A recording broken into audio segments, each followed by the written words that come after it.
ये engineering mechanics की content है। काफी कम सिलेबस इसका इंजीनियरिंग मैकेनिक्स का, बट काफी ज्यादा हेल्पफुल होगा ये इस सब्जेक्ट के भी एनालिसिस के लिए भी, और इसके कॉन्सेप्ट जो है वो दूसरे पेपर का बिल्कुल बैकबोन है। आप ये कह सकते हो सिविल इंजीनियरिंग और मैकेनिकल इंजीनियरिंग का जितने भी आपके सब्जेक्ट्स हैं उनकी रीढ़ की हड्डी है ये मैकेनिक्स। अगर आपको इंजीनियरिंग मैकेनिक्स अच्छे तरीके से आती है और इस सब्जेक्ट्स में आप बिल्कुल बाबा हैं, तो फिर दूसरे जितने भी सब्जेक्ट्स हैं उनको सीखना काफी आसान हो जाएगा, क्योंकि उसके हर कॉन्सेप्ट आकर के यहीं पे ओरिजिनेट होते हैं। इसी पॉइंट से यहीं से सारे कॉन्सेप्ट्स बाहर निकलेंगे। कोई भी आप सब्जेक्ट पढ़ोगे उसका जो बेसिक ओरिजिन रूट होगा वो यहीं पे आएगा, इसी के ऊपर से उसकी आगे की तरफ एक्सपेंशन होगी जितने भी कॉन्सेप्ट आप पढ़ोगे डिफरेंट डिफरेंट सब्जेक्ट्स में। तो कंटेंट की बात करते हैं। यहाँ पे पहला जो हमारा चैप्टर होगा फर्स्ट, वो है हमारा सिस्टम ऑफ फोर्सेस। पहला चैप्टर सिस्टम ऑफ फोर्सेस। इस चैप्टर में हम लोग क्या पढ़ेंगे? सिस्टम ऑफ फोर्सेस में बेसिकली आपको यह जानना है कि अगर किसी बॉडी के ऊपर, कैसा बॉडी? रिजिड। अगर कोई बॉडी है और उस बॉडी के ऊपर डिफरेंट टाइप्स ऑफ फोर्सेस लगे हुए हो, ठीक है, अगर उसके ऊपर डिफरेंट टाइप्स ऑफ फोर्सेस लगे हुए हैं तो उन फोर्सेस की वजह से उस बॉडी में एक्सटर्नल फीचर्स क्या क्या देखने को मिलेगा, उसकी नेट रिजल्टेंट फोर्स क्या होगी, उस नेट रिजल्टेंट फोर्स की डायरेक्शन क्या होगी, उसकी मैग्नीट्यूड क्या होगी, उसकी वजह से डिफॉर्मेशन किधर होगा, ये सारी चीजों का एनालिसिस करना है। सिस्टम ऑफ फोर्स में फिर हम लोग ये देखेंगे कि वो फोर्स ऑफ सिस्टम किस टाइप के हो सकते हैं, कहां कहां पे फोर्सेस का एप्लीकेशन होगा, ये सारे बहुत सारे कॉन्सेप्ट आएंगे सिस्टम ऑफ फोर्सेस में। क्लियर है? तो ये इंफॉर्मेशन हम लोग देखेंगे सिस्टम ऑफ फोर्स में, पहला चैप्टर है। नेक्स्ट सेकंड चैप्टर हमारा होगा centre of gravity. Second chapter हमारा होगा centre of gravity. Centre of gravity एक बहुत ही शानदार आपका चैप्टर होगा। इस सेंटर ऑफ ग्रेविटी में आप ये कैलकुलेशन करना सीखेंगे कि डिफरेंट डिफरेंट ज्योमेट्री का, जो ज्योमेट्री की वेरिएशंस होती है, तो उन ज्योमेट्री की वेरिएशंस की वजह से उनका centroid point, centre of gravity point कहां एक्ट करता है, ये समझना काफी इंपॉर्टेंट है, जरूरी है। बिकॉज जब आप पूरे पिक्चर की ज्योमेट्री का अगर आप सीजी, सेंट्रॉइड और उसका लोकेशन फाइंड आउट करना जानते हो, अगर ये कॉन्सेप्ट आपके पास है, तो डेफिनेटली आप इक्विलिब्रियम्स के जितने भी इक्विलिब्रियम इक्वेशंस के क्वेश्चंस होते हैं, लॉ ऑफ प्रिंसिपल और न्यूटन्स लॉ ऑफ मोशंस वगैरह के, वो सवाल आप कर सकते हो। और प्लस में हमारे जितने टेक्निकल सब्जेक्ट्स हैं उन टेक्निकल सब्जेक्ट्स को सॉल्व करना काफी इजी हो जाएगा। जैसा कि मैंने पहले भी आपको बताया है कि जितने भी टेक्निकल सब्जेक्ट्स हैं सिविल और मैकेनिकल के, उसका जो बेसिक है, बैकबोन है, वो क्या है? मैकेनिक्स ही है। तो उन सब्जेक्ट्स में सेंटर ऑफ ग्रेविटी का काफी कॉन्सेप्ट यूज होगा। तो सेंटर ऑफ ग्रेविटी में हम लोग क्या सीखेंगे कि डिफरेंट डिफरेंट ज्योमेट्री का सेंटर ऑफ ग्रेविटी, सीजी कैसे कैलकुलेट करते हैं, सीजी होता क्या है, सेंट्रॉइड किसको बोलते हैं, सेंटर ऑफ ग्रेविटी किसको बोलते हैं, इन टर्म्स के बीच में क्या डिफरेंस है या नहीं है, सिमिलर है क्या है, ये सारी बातें करेंगे हम लोग सेंटर ऑफ ग्रेविटी में। ओके, नाउ नेक्स्ट आपका आएगा one of the most important concept chapter, moment of inertia. काफी इंपॉर्टेंट है मोमेंट ऑफ इनर्शिया। बहुत बार आपने सुना होगा ना मोमेंट ऑफ इनर्शिया अपने सेमेस्टर में, ठीक है, जो सब्जेक्ट्स आते हैं उसे मोमेंट ऑफ इनर्शिया कैलकुलेट करने के लिए। तो मोमेंट ऑफ इनर्शिया काफी इंपॉर्टेंट हमारा जो है चैप्टर रहेगा। यहाँ पे डिफरेंट डिफरेंट ज्योमेट्री का मोमेंट ऑफ इनर्शिया हम लोग निकालना सीखेंगे। मोमेंट ऑफ इनर्शिया कितने तरीके के होते हैं, क्या होता है मोमेंट ऑफ इनर्शिया, इससे फायदा क्या है अपने को, मोमेंट ऑफ इनर्शिया किसी सिस्टम का अगर बढ़ता है तो क्या दिक्कत है, अगर घटता है तो क्या दिक्कत है, ये सारे कॉन्सेप्ट्स का एनालिसिस हम लोग करेंगे इस मोमेंट ऑफ इनर्शिया में। Okay, now next chapter moment of inertia के बाद friction. Friction one of the most important chapter, friction. Frictions के कॉन्सेप्ट को बहुत आप यूज करते हो डिफरेंट डिफरेंट सब्जेक्ट्स में, ठीक है। सो फ्रिक्शंस के बारे में हम लोग देखेंगे। फ्रिक्शन जो कि सरफेस पर जनरेट होता है, कांटेक्ट सरफेस, अगर दो बॉडी को आपस में कांटेक्ट कर दिया जाए और रिलेटिवली उनको मूवमेंट दिया जाए तो उस मूवमेंट की वजह से दोनों के बीच में एक फ्रिक्शन जनरेट होता है। उस फ्रिक्शन का एनालिसिस पूरा करेंगे, वो फ्रिक्शन कैसे जनरेट होता है, फ्रिक्शन की कैलकुलेशन कैसे करते हैं, फ्रिक्शन किन चीजों के ऊपर डिपेंड करता है, क्या कांटेक्ट एरिया, अगर दो बॉडी को आपस में कांटेक्ट करा दें और कांटेक्ट एरिया बड़ा या छोटा कर दें तो क्या उसकी वजह से फ्रिक्शनल फोर्स चेंज होगा या नहीं होगा। ये सारे कॉन्सेप्ट, इन सारे सवालों का आंसर आपको मिलेगा इस फ्रिक्शन के अंदर, ठीक है। तो फ्रिक्शंस के बारे में हम लोग डिटेल वे में बात करेंगे। नेक्स्ट फ्रिक्शन के बाद हमारा अगला टॉपिक आएगा काइनेमेटिक्स। जी हाँ, काइनेमेटिक्स। काइनेमेटिक्स में लॉ ऑफ मोशन से रिलेटेड कुछ क्वेश्चंस हम लोग देखेंगे, कुछ कॉन्सेप्ट्स देखेंगे।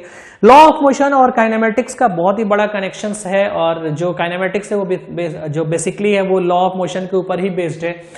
तो यहां से जो बड़े बड़े क्वेश्चंस आते हैं उनको सॉल्व करना सीखेंगे। सेमेस्टर्स में क्वेश्चंस आते हैं, पूछे जाते हैं, तो वो हम लोग समझेंगे।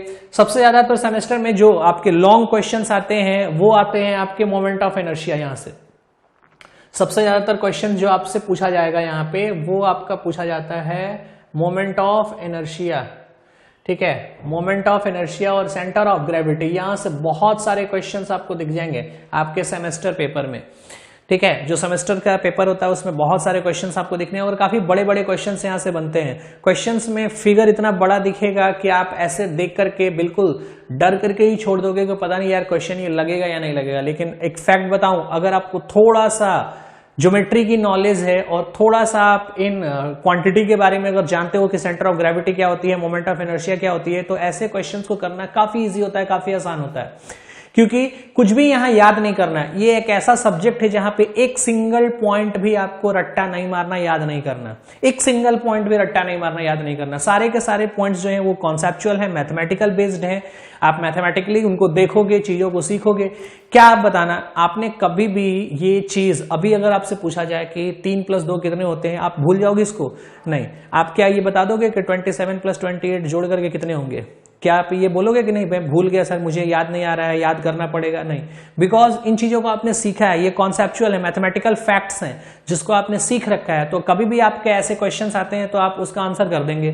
तो उसी तरीके से इन पूरे सब्जेक्ट्स में, इन पूरे चैप्टर्स में जो मैथमेटिकल फैक्ट्स हैं उन्हीं के बारे में आप यहाँ पे देखोगे। कोई भी यहाँ पे एक भी इंपेरिकल रिलेशन नहीं है जिसको हमें याद रखना पड़ेगा, रट्टा मारना पड़ेगा।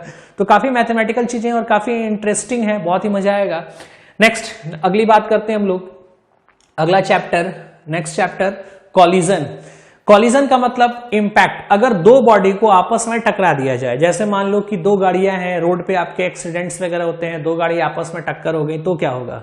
तो उन कॉलिजन, उस इंपैक्ट्स के बारे में हम लोग यहाँ पे पढ़ेंगे कि अगर दो बॉडी का इंपैक्ट होता है, कॉलिजन होता है, तो उस कॉलिजन में क्या क्या चेंजेस होते हैं, वो कॉलिजन कितने टाइप्स का हो सकता है डिपेंडिंग अपॉन मटेरियल, कि मटेरियल के बीच में जो कॉलिजन हो रही है वो कितने टाइप का हो सकता है। उस कॉलिजन के ऊपर क्वेश्चंस वगैरह का जो वेरिएशंस होता है वो सारा देखेंगे। कंजर्वेशन ऑफ मोमेंटम, आपने एक नाम सुन रखा होगा, conservation of momentum, conservation of energy, ये क्या है, कैसे एप्लीकेशन करते हैं उस इंपैक्ट के टाइम पर, ये सारा चीज समझेंगे, ठीक है। एंड लास्टली जो लास्ट चैप्टर हमारा होगा, 7th chapter, that is trust. Trust के बारे में आपको एक बात बता दूं, ट्रस्ट जो है वो बेसिकली सिविल वालों के लिए, सिविल वालों के लिए बेसिकली ये उनका एक और पेपर होता है स्ट्रक्चरल एनालिसिस, उसमें ये ट्रस्ट काफी डिटेल में पढ़ना होता है, ठीक है। बट एक्चुअली मैकेनिकल इंजीनियरिंग वाले स्टूडेंट्स को, जितने भी मैकेनिकल के हैं, आप मैकेनिकल वालों को कोई भी स्ट्रक्चरल एनालिसिस नाम का सब्जेक्ट नहीं होता। तो आपका जो स्ट्रक्चर है उसमें कोई भी ट्रस्ट नहीं होता है, स्ट्रक्चर एनालिसिस का पेपर नहीं होता है, इसीलिए ट्रस्ट जो है वो मैकेनिक्स में आपको यहां पढ़ाया जा रहा है। तो मैकेनिक्स के सिलेबस में जो ट्रस्ट चैप्टर आप यहां पे देख रहे हैं, ठीक है, ये जस्ट बिकॉज ऑफ मैकेनिकल वालों की वजह से ही मैकेनिक्स सिलेबस में इसको रखा जाता है, क्योंकि ये सिविल का बेसिकली पार्ट हो जाता है और सिविल वालों के लिए स्पेशल सब्जेक्ट भी होते हैं स्ट्रक्चर एनालिसिस, तो वहां पे ये तो पढ़ते ही हैं।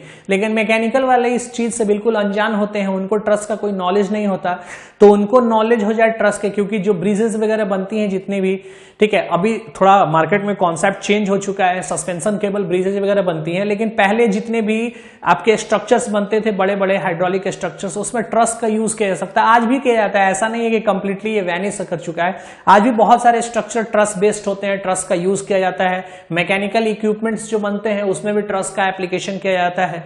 तो मैकेनिकल स्टूडेंट्स को ट्रस्ट का नॉलेज हो जाए, ट्रस्ट का आइडिया हो जाए, उसके लिए ये चैप्टर्स यहाँ पे रखा गया है। तो हम लोग काफी डिटेल में यहाँ पे देखेंगे, ठीक है। लेकिन मैंने आपको बता दिया कि सिविल वाले इस चीज को दोबारा भी पढ़ेंगे एक बार, कहां पे, स्ट्रक्चरल एनालिसिस सब्जेक्ट में जाकर के। लेकिन मैकेनिकल को दोबारा ये कहीं नहीं मिलने वाला, उनके लिए यहीं पे मिलेगा।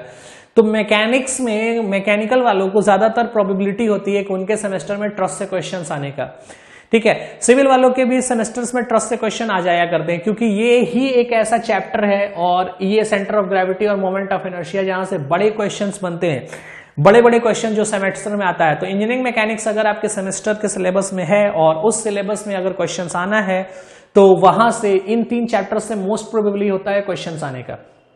यहां से सबसे ज्यादा क्वेश्चंस आता है, काइनेमेटिक्स से भी क्वेश्चंस आता है, लेकिन रिलेटिवली इनके रेस्पेक्ट में थोड़ा कम। तो सबसे ज्यादा इंपॉर्टेंट जो आपका है वो ये, ठीक है, सबसे ज्यादा इंपॉर्टेंट जो है वो ये तो मैंने सेमेस्टर की बात कर लिया। अब मैं थोड़ा सा कॉम्पिटिटिव पॉइंट ऑफ व्यू के बारे में बात करता हूं, क्योंकि आफ्टर ऑल आप सेमेस्टर एग्जाम पास आउट करने के बाद जो इस डिग्री का एप्लीकेशंस करेंगे, ये डिप्लोमा जो आपने लिया इसका जो आप यूज करोगे वो क्या है। तो अगर आप जेई के बारे में सोच रहे हैं, आपका टारगेट एसएससी जेई है, और जेई के बारे में अगर आप थोड़ा बहुत भी सोच रहे हो, तो इन सब्जेक्ट्स में आपके लिए जो कॉम्पिटिटिव क्वेश्चंस बनेंगे वो आपका बनेगा यहां से सिस्टम ऑफ फोर्स से। जो कॉम्पिटिटिव क्वेश्चंस आपके बनेंगे वो कहां से बनेंगे, सिस्टम ऑफ फोर्स। यहां से ऑब्जेक्टिव क्वेश्चंस बहुत सारे बनेंगे, ठीक है। यहां से आपके सब्जेक्टिव भी बनते हैं, बट थोड़ा कम बनता है relative to centre of gravity और मोमेंट ऑफ इनर्शिया, इनके कंपैरिजन में थोड़ा कम बनता है, ठीक है। तो यहां से ऑब्जेक्टिव क्वेश्चंस आपके बनेंगे। नेक्स्ट फ्रिक्शन से ऑब्जेक्टिव क्वेश्चंस बनते हैं, और फिर कॉलिजन से ऑब्जेक्टिव क्वेश्चंस बनते हैं। यहां से ऑब्जेक्टिव क्वेश्चंस ज्यादातर बनते हैं। मैं ये नहीं कह रहा हूं कि यहां से ऑब्जेक्टिव क्वेश्चंस नहीं बनते, यहां से ऑब्जेक्टिव क्वेश्चंस भी बहुत सारे बनते हैं। यहां से ऑब्जेक्टिव जो आपका बनेगा वो भी बहुत सारा बनेगा ऑब्जेक्टिव, ठीक है। तो ऑब्जेक्टिव क्वेश्चंस भी बहुत सारे बनते हैं। सब्जेक्टिव पॉइंट ऑफ व्यू से अगर बात किया जाए तो ये तीन आपके लिए इंपॉर्टेंट हो गए। सब्जेक्टिव पॉइंट ऑफ व्यू से इस पूरे सब्जेक्ट में ये इंपॉर्टेंट हो गया, centre of gravity, moment of inertia and trust. ये आपके इंपॉर्टेंट हो गए सब्जेक्टिव पॉइंट ऑफ व्यू से। बट अगर आप ऑब्जेक्टिव पॉइंट ऑफ व्यू से बात करो तो दे ऑल, ये सारे के सारे ऑब्जेक्टिव पॉइंट ऑफ व्यू से इंपॉर्टेंट है, ठीक है। ऑब्जेक्टिव पॉइंट ऑफ व्यू से ये सारे के सारे इंपॉर्टेंट है। तो एक एक करके हम लोग सारे चैप्टर्स की बात करेंगे, सारा चैप्टर्स देखेंगे एक एक करके, धीरे धीरे करके। तो let's start our engineering mechanics with first chapter, system of forces.